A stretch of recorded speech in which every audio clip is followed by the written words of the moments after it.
Albert Einstein once said, everybody's a genius, but if you judge a fish by its ability to climb a tree, it will live its whole life believing that it is stupid.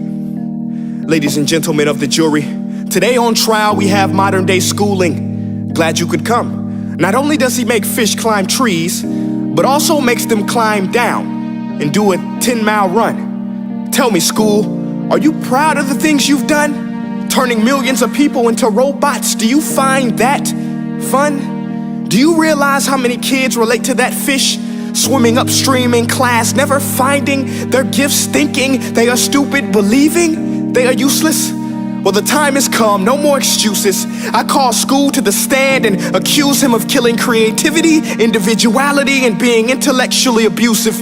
He's an ancient institution that has outlived his usage. So, Your Honor, this concludes my opening statement, and if I may present the evidence of my case, I will prove it. Proceed. Exhibit A. Here's a modern day phone. Recognize it? Here's a phone from 150 years ago. Big difference, right?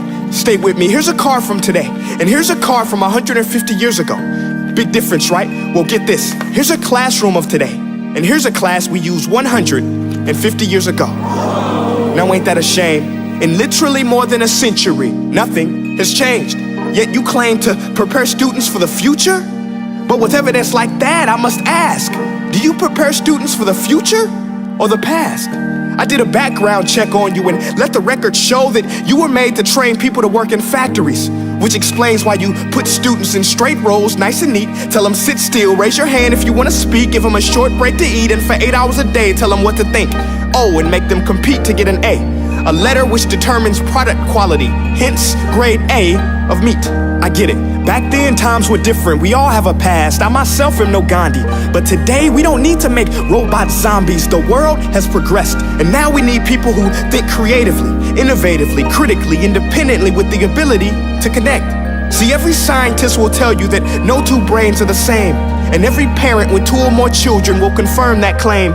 So please explain why you treat students like cookie cutter frames or snapback hats, giving them this one-size-fits-all crap. Watch your language. Sorry, Your Honor, but if a doctor prescribed the exact same medicine to all of his patients, the results will be tragic. So many people would get sick, yet when it comes to school, this is exactly what happens, this educational malpractice, where one teacher stands in front of 20 kids, each one having different strengths, different needs, different gifts, different dreams, and you teach the same thing the same way? That's horrific. Ladies and gentlemen, the defendant should not be acquitted. This may be one of the worst criminal offenses ever to be committed. And let's mention the way you treat your employees. Objection. Overruled. I want to hear this. It's a shame. I mean, teachers have the most important job on the planet, yet they're underpaid?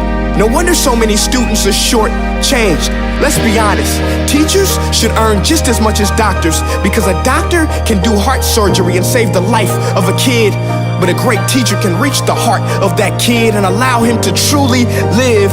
See, teachers are heroes that often get blamed, but they're not the problem. They work in a system without many options or rights. Curriculums are created by policymakers, most of which have never taught a day in their life.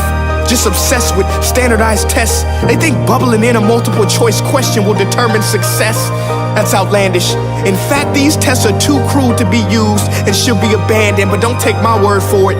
Take Frederick J. Kelly, the man who invented standardized testing, who said, and I quote, "These tests are too crude to be used and should be abandoned." Ladies and gentlemen of the jury, if we continue down this road, the results will be lethal.